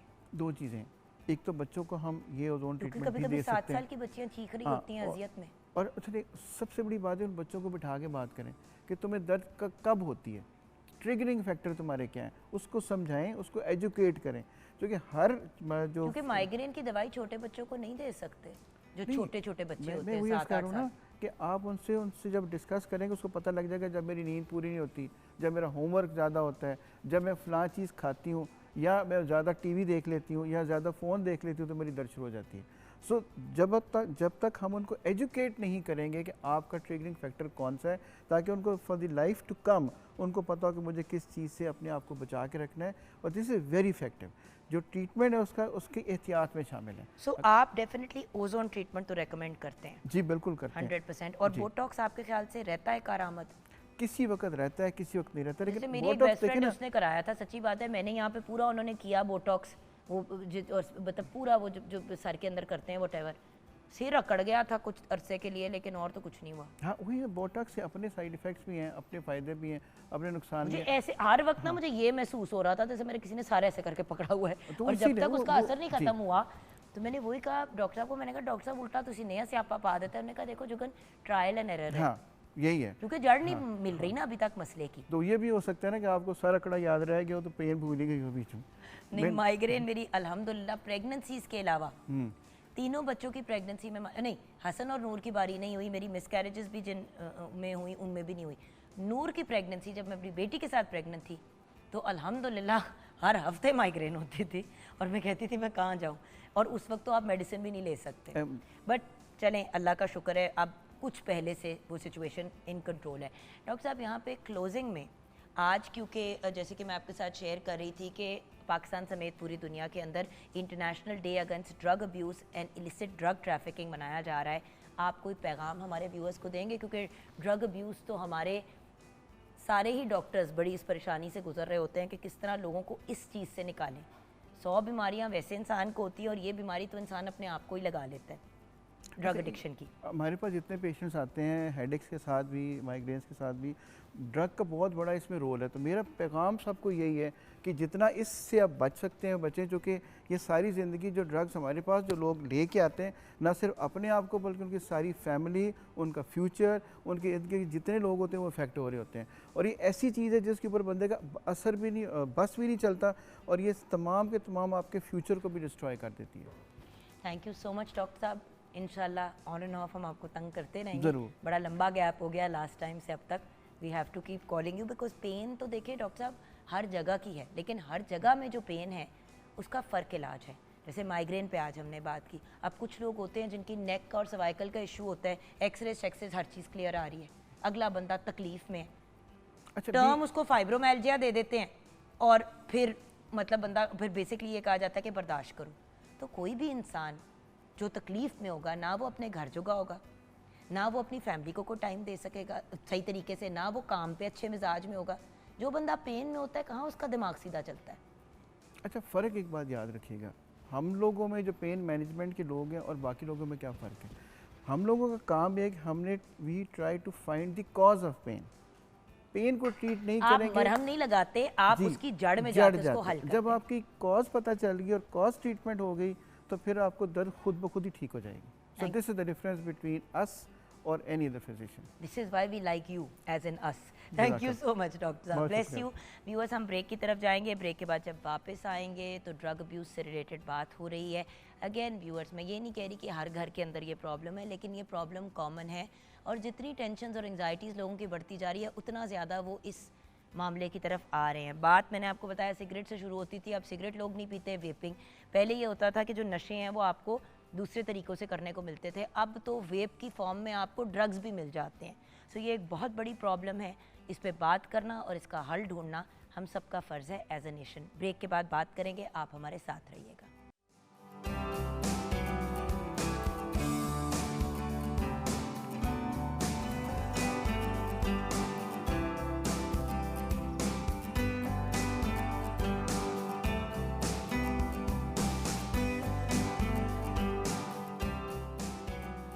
Welcome back from the break viewers. Pakistan समेत दुनिया भर में international day against drug abuse and illicit trafficking मनाया जा रहा है। एट वन पॉइंट ये दिन सिर्फ ड्रग अब्यूज़ से रिलेटेड होता था, लेकिन इलिसिट ट्रैफिकिंग, जिसकी मैं शुरू में भी आपसे बात करी थी, किसी भी स्कूल या कॉलेज में 4-5 बच्चों को इस काम पे लगा दिया, नशे के काम पे, फिर उन्हीं को अपना सप्लायर बनाना शुरू कर दिया और फिर स्कूल्स और कॉलेजेस में उन्होंने, तो ये इलिसिट ट्रैफिकिंग है। अव्वल तो ये चीज़ है ही इलीगल, तो आप कर नहीं सकते। बाहर के ममालिक में भी जहाँ पे कुछ जगहों पे वीड या जिसको THC कहते हैं वो लीगल है, वहाँ पे भी चेक्स एंड बैलेंसेस हैं। वहाँ की चीज़ वहाँ पे इस्तेमाल हो सकती है, उठा के पाकिस्तान नहीं आप लेके आ सकते। तो लोगों ने अब एक ये बिज़नेस बना लिया है और ये एक बड़ी अनफॉर्चुनेट चीज़ है। लेकिन ड्रग अब्यूज़ इन इटसेल्फ क्या है, इसके कॉन्सिक्वेंसेस क्या हैं और इसकी हिस्ट्री क्या है, आज हमारे साथ 3 बहुत ही ब्रिलियंट एक्सपर्ट्स हैं। आइए उनसे मुलाकात करते हैं। डॉक्टर शाहजेब शमीम हमारे साथ हैं, मेंटल हेल्थ एक्सपर्ट। अस्सलाम वालेकुम डॉक्टर साहब। वालेकुम अस्सलाम। डॉक्टर साहब, आपका तो बहुत वास्ट एक्सपीरियंस है विद पीपल जो ड्रग अब्यूज़ पे भी मुब्तला है और उनकी फैमिलीज़ के साथ भी जो उनको हैंडल करते हैं। So thank you so much for joining us. Thank you for having me here. Then Mahwish Zafar साहिबा हमारे साथ हैं। आपका 8 साल से ज़्यादा एक्सपीरियंस है different hospitals, rehab and clinics में। आप सीनियर क्लिनिकल साइकोलॉजिस्ट हैं at a drug rehabilitation centre. अस्सलाम वालेकुम महविश। वालेकुम अस्सलाम। कैसी हैं मेजान? अल्हम्दुलिल्लाह। एंड देन ऑफ कोर्स हमारे साथ हैं फ़रुख सईद साहब, जो बिहेवियरल एनालिस्ट हैं और इनका भी बड़ा वास्ट एक्सपीरियंस है वेरियस डिफरेंट बिहेवियरल प्रॉब्लम से रिलेटेड। अस्सलाम वालेकुम। Thank you very much. वालेकुम कैसे? अस्सलाम, बहुत शुक्रिया। टॉपिक बहुत बड़ा है, कोशिश करेंगे कि मुस्तनिद बात करें, बैकग्राउंड से निकल के फिर मसले की हल की तरफ, क्योंकि 90% चैनल्स पे जो मैं देखती हूँ शोज़ वगैरह, होता ही है कि मसला ही डिस्कस हो रहा है। हल तो दें, जो अगला बंदा स्क्रीन पे बैठा देख रहा है कि भाई हमारे घर में एक बच्चा है जो नशे करता है, हम क्या करें, हम मजबूर हैं, उनको आप मसला ही बताते जा रहे हैं, हल की तरफ नहीं। तो हम कोशिश करेंगे हम अपना फोकस प्रॉब्लम की सोल्यूशन की तरफ जाएं। सबसे पहले आज के दिन की मुनासबत से जी सर आप क्या कहेंगे? बिस्मिल्लाहिर्रहमानिर्रहीम। सबसे पहले मैं ये कहूँगा थैंक यू वेरी मच, आपने अपॉर्चुनिटी दी। सबसे पहली रिक्वायरमेंट ये है कि क्या जो आज का दिन है, क्या हम उसको सही तरीके से अंडरस्टैंड कर रहे हैं, क्या लोगों को जो प्रिवेंशन है या ट्रीटमेंट है, इन दोनों के ऊपर हम काम कर रहे हैं। दो अलग-अलग चीज़ें हैं। कहते हैं prevention is better than treatment और क्योर। वाई?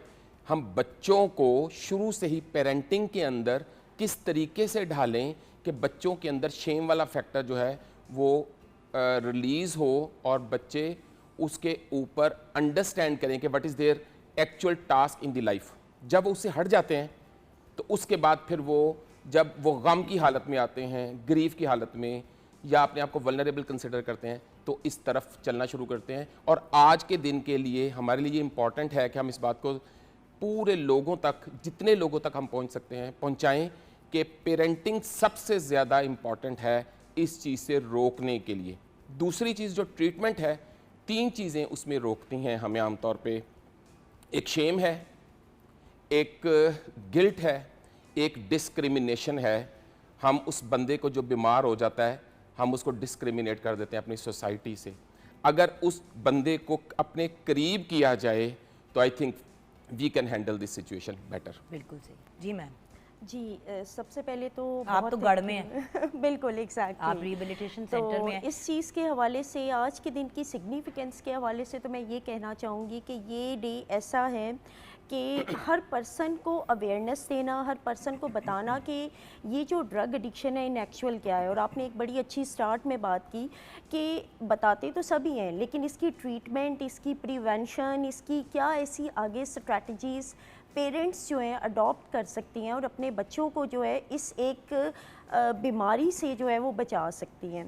तो जिस तरह अगर बात की जाए बीइंग अ साइकोलॉजिस्ट, तो मेन सबसे इम्पॉर्टेंट होती है इंसाइट होती है कि हर पेरेंट्स को बताना कि ये बीमारी इन एक्चुअल है क्या, इसके कॉन्सिक्वेंस क्या हैं और इसकी ट्रीटमेंट को आगे फॉलो करने के लिए आपको किन किन चीज़ों को फॉलो करना पड़ेगा।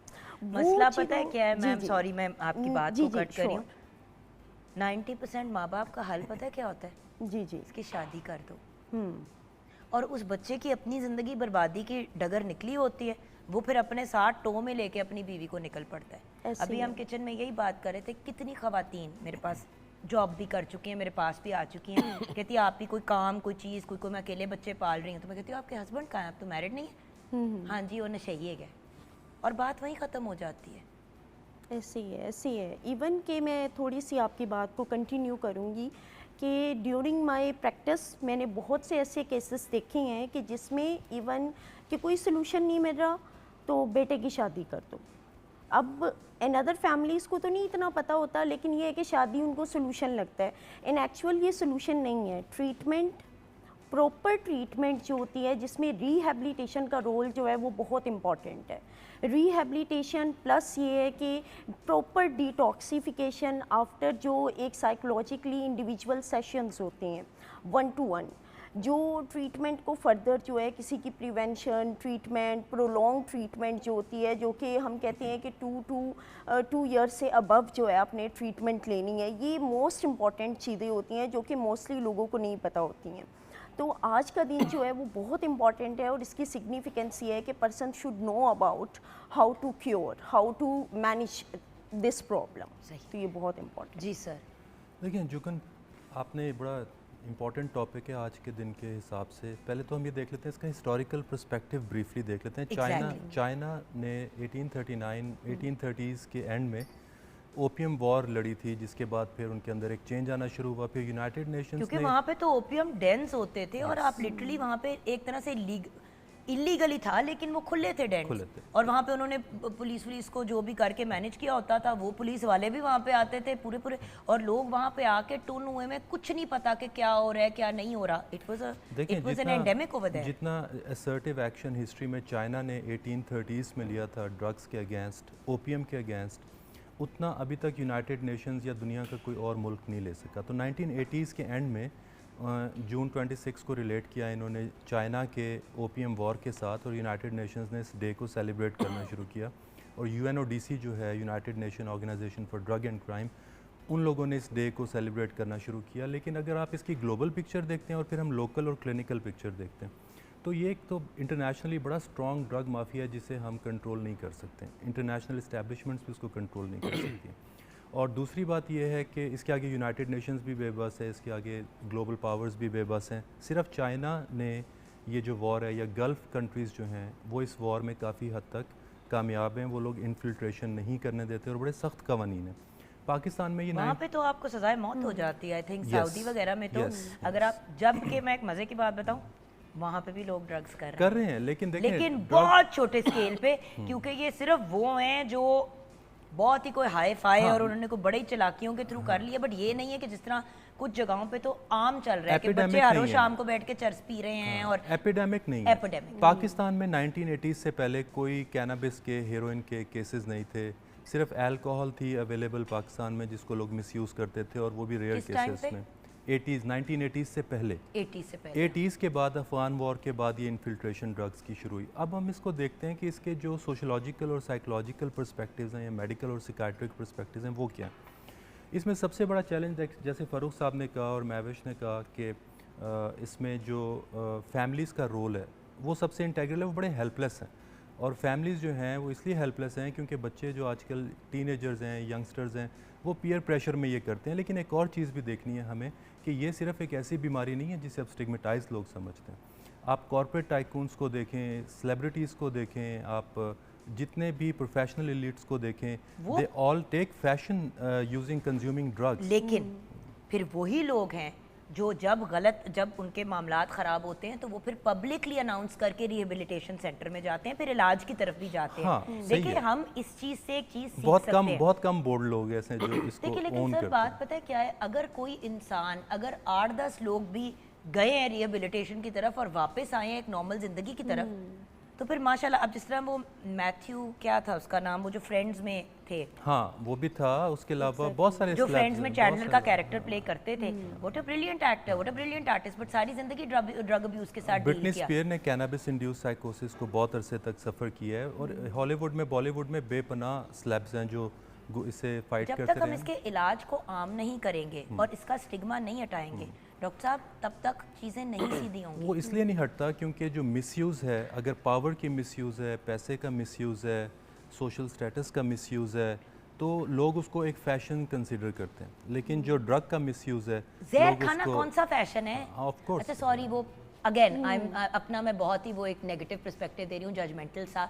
द पॉइंट इज, चले गलत चीज़ है ये तो हमने इस्टेब्लिश कर लिया, अब अगर कोई है इसमें मुब्तला, उसका गला तो नहीं घोट सकते, उसको सुसाइड तो नहीं करने देना, उसको ड्रग ओवरडोज से मरने तो नहीं देना।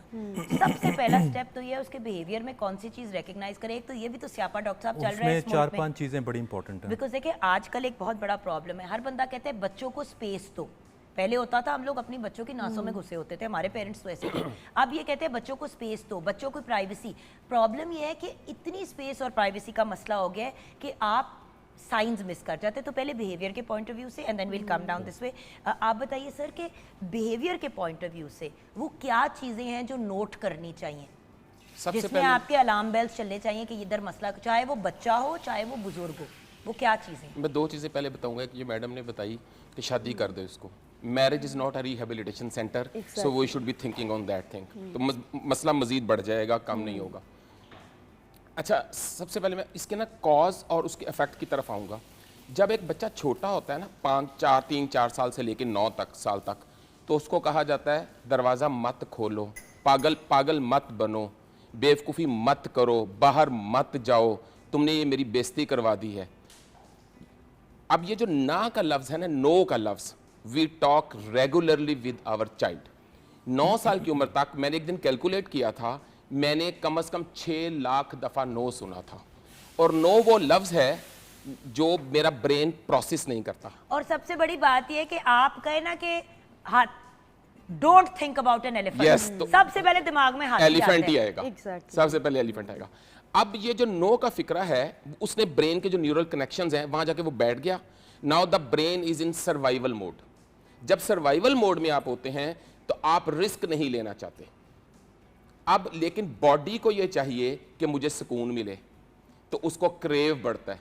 कोई एंजाइटी ईटिंग करता है, वो समझता है कि I am not worthy of being loved, I am unworthy of being liked. मैंने टीचर से सवाल पूछा, जैसे ही सवाल पूछा टीचर ने जवाब नहीं दिया, या मैंने नोट्स मांगे और मुझे नोट्स नहीं मिले, तो मुझे अपने अंदर एक ग्रीफ हुआ और वो इमोशनली एक चीज़ इम्प्रिंट हो गई मेरे दिमाग के अंदर। और वो जो इम्प्रिंटिंग है ब्रेन के अंदर, अब वो चीज़ मुझे चलाना शुरू करेगी और मेरा ब्रेन सेटिस्फेक्शन हासिल करने के लिए क्रेविंग की तरफ जाएगा। और डोपामीन जो है हमारा, जो क्रेविंग हार्मोन है, वो बढ़ता चला जाएगा। एक दफ़ा एक चीज़ लूँगा, दूसरी दफ़ा लूँगा, जैसे उसका इफेक्ट कम होगा फियर क्रिएट होगा। जब फियर क्रिएट होगा तो मुझे फिजिकल एक्शन के लिए, मुझे इमोशनल बॉन्डिंग के लिए मुझे कोई चीज़ नहीं मिलेगी। What I have to do, तो मेरे पास सबसे आसान तरीका जो होगा मैं वो करूँगा। मेरे पास एक 3-4 केसेस आए mothers, thank you very much for those mothers, जिन्होंने पकड़ लिया कि बच्चा लोनलीनेस का शिकार है, रात को उठ के बाहर जा रहा है।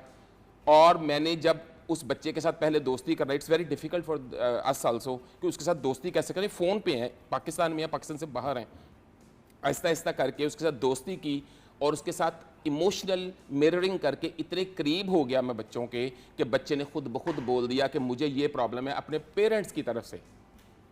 वो जो पेरेंट्स की तरफ से प्रॉब्लम उस बच्चे को फील हो रहा था, वो उसकी वजह से वो कोर बिलीव बना लिया था कि मैं बहुत बुरा हूँ, और फिर वो उसको एडिक्शन में जाता। और वही वाली बात है ना, स्कूल के अंदर आपके मार्क्स नहीं अच्छे आ रहे, घर वाले सपोर्टिव है, लेकिन टीचर जो है वो आपको बार बार इंसल्ट कर रहे हैं। स्कूल के अंदर आप बुली हो रहे हैं, अब आप बुली को तो फेस नहीं कर पा रहे, तो आपने कोई ऐसी चीज़ लेनी शुरू कर दी जिससे आपको अच्छा महसूस हुआ। ब्रेक की तरफ जाएंगे, ब्रेक के बाद जब वापस आएंगे तो मैम आपका पर्सपेक्टिव और डॉक्टर साहब आपका पर्सपेक्टिव, आप हमारे साथ रहिएगा।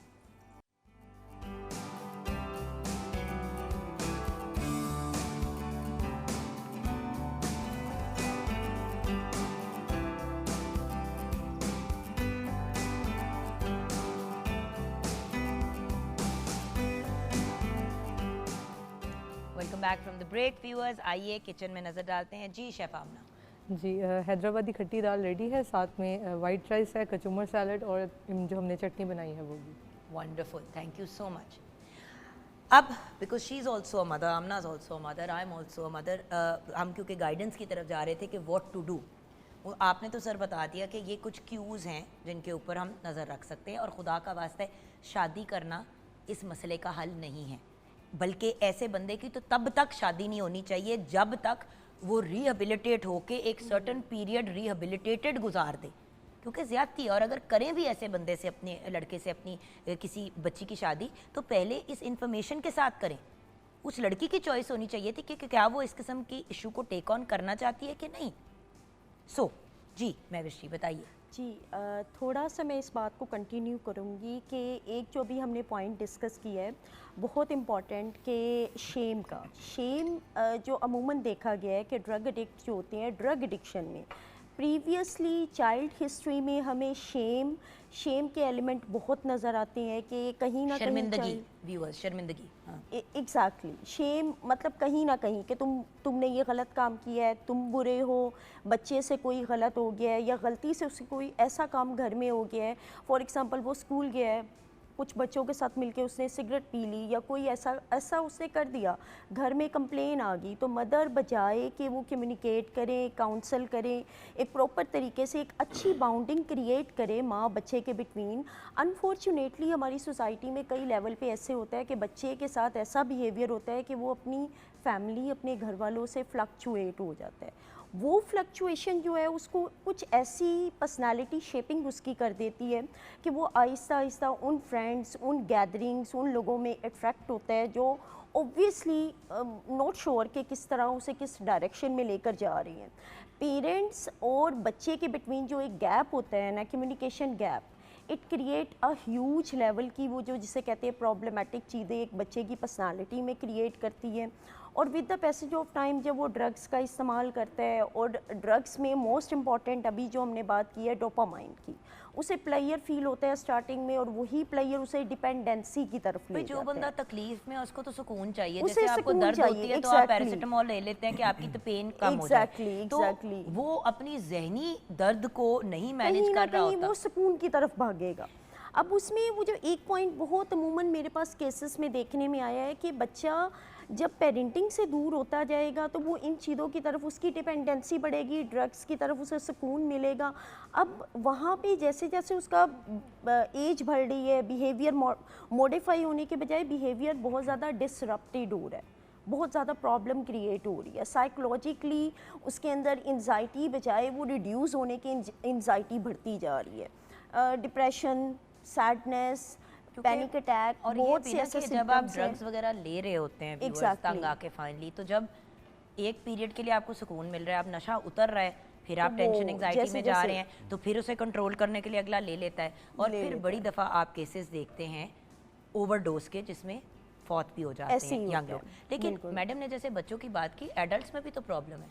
अब एक बंदा है, बिल्कुल आपके साथ ठीक था शौहर, या आपके फादर बिल्कुल आपके साथ सही पेश आ रहे थे, सडनली उनका रवैया ही चेंज हो गया, बुत बन के पड़े रहते हैं घर के अंदर, या बहुत गुस्से में आ जाते हैं, मारपीटी शुरू कर देते हैं। वो बंदा जिसने कभी ऊंची आवाज़ में भी बात नहीं की। तो ड्रग्स अब्यूज़ बड़ों में कैसे गेज करें और करें क्या फिर? देखिए जुगन, आपने शुरू में भी बात की थी, एक तो हम कि इसकी मैनेजमेंट के ऊपर भी फोकस करें, लेकिन इस पॉइंट को पहले एड्रेस कर देते हैं कि अब्यूज़ हो या मिसयूज़ हो, वो उम्र के किसी भी हिस्से में और किसी भी जेंडर में, मर्द में, औरत में, लड़कों में, लड़कियों में, बड़ी एज के लोगों में, किसी भी टाइम पे वो उनकी लाइफ में ये लाइफस्टाइल प्रॉब्लम हो सकता है। ट्रांसजेंडर कम्युनिटी वो भी ड्रग्स में एक वक्त पे इसीलिए बहुत मुब्तला होना शुरू हो गए थे, क्योंकि हर जगह से धुतकारे जा रहे थे बेचारे। क्या करते? गलत चीज़ थी, लेकिन क्या करते? बिजनेस लॉसेस हैं, वो ड्रग्स की तरफ ले आते हैं। टाइम्स डिवोर्स है या रिलेशनशिप प्रॉब्लम्स हैं, फैमिली प्रॉब्लम्स हैं, ट्रॉमास की कोई हिस्ट्री है। इन्वेस्टमेंट बैंकर्स तो फेमस होते थे एक ज़माने में एज कोकेन एडिक्ट्स, और मूवीज़ बनी उसके ऊपर। अभी भी आप जितने बड़े कॉर्पोरेट टाइकून्स हैं दुनिया के, वो समझते हैं कि कोकेन लेके जो वो बिलियंस के फाइनेंशियल डिसीजंस लेते हैं। आयरोज़ में अगले लोगों को देखता हूँ जो बिलियंस के डिसीजंस ले रहे होते हैं, कोकेन कर रहे हैं, उसको मिसयूज़ कर रहे हैं, 2-3 साल बाद वो लोग बेचारे कर्ज़ों में डूबे हुए होते हैं, तो उनकी सक्सेस की सस्टेनेबिलिटी नहीं होती। एक चीज़ हम तय कर लेते हैं कि जो परफॉर्मेंस के हवाले से ड्रग का मिसयूज़ है वो वेरिड है, चाहे वो सेक्सुअल परफॉर्मेंस है, चाहे वो बिज़नेस परफॉर्मेंस है, चाहे वो प्रोफेशनल परफॉर्मेंस है, एकेडमिक परफॉर्मेंस है।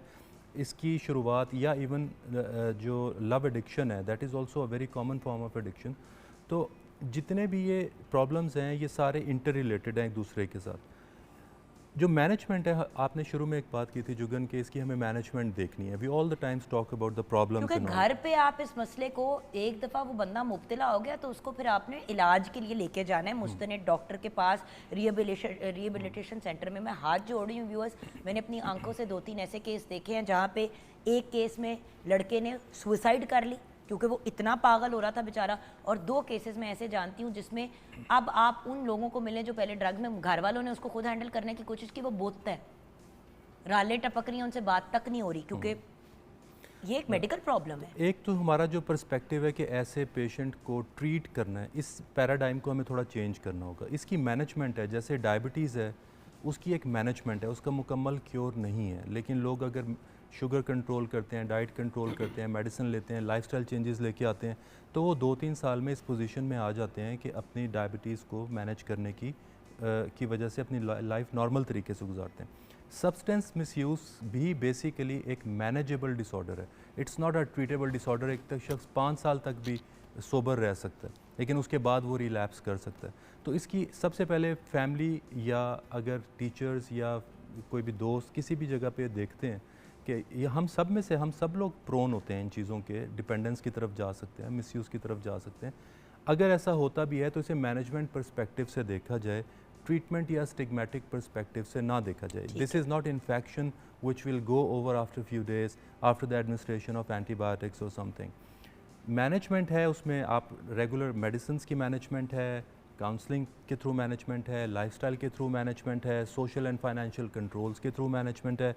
उस मैनेजमेंट में फैमिली और डॉक्टर और पेशेंट का एक ट्रायंगल होता है। ये ट्रायंगल अगर उस मैनेजमेंट को कंटिन्यू करता है for good 2 to 3 years, at least 2 years, तो वो चीज़ मैनेजेबल हो जाती है। तो ट्रीटेबल एडिक्शन उस तरह से नहीं है। अब आप देखें शुगर की एडिक्शन बिल्कुल आपने मैनेजमेंट है, इट्स ऑल अबाउट मैनेजमेंट, और एडिक्शन एक ह्यूमन बिहेवियर है जो हिस्टोरिकली प्रेजिस्ट करता है, वो रहेगा। व्यूअर्स, ये टॉपिक बहुत फास्ट है और अनफॉर्चुनेटली टाइम हमारा आज प्रोग्राम का ख़त्म हो गया है। इंशाल्लाह हम फिर आप लोगों को तकलीफ़ देंगे ताकि एक दफ़ा डिटेल में मैनेजमेंट पे बात करें। आई गेस मैं उस जनरेशन से हूँ जहाँ पे इलाज की बात होती थी, बट आपने बिल्कुल सही कहा, मैनेजमेंट है अब। और अर्लियर मैंने आपको कहा कि एक दफ़ा एक बंदा रिकवरिंग ड्रग अब्यूज़ का, ड्रग एडिक्शन का बंदा होता है तो वो सारी ज़िंदगी रिकवर कर रहा होता है। जैसे आपने कहा 5 या 20 साल बाद भी लोग वापस चले जाते हैं। तो ये एक सारी ज़िंदगी की मैनेजमेंट होती है, सेल्फ की भी एंड ऑफ कोर्स इर्द गिर्द वालों की भी। सो मिलजुल के इस मसले के हल की तरफ व्यूअर्स जाते हैं और लोगों के लिए आसानियाँ पैदा करते हैं, चाहे वो बच्चे हैं, चाहे वो एडल्ट्स हैं, चाहे वो बुज़ुर्ग हैं, रादर देन उनको स्टिग्मेटाइज़ करना, उनको बुरा भला कहना और मज़ीद उनको नशे की दलदल में पुश करने के बजाय। सो अपना ख्याल रखिएगा, दुआओं में याद रखिएगा। खुदा हाफिज़।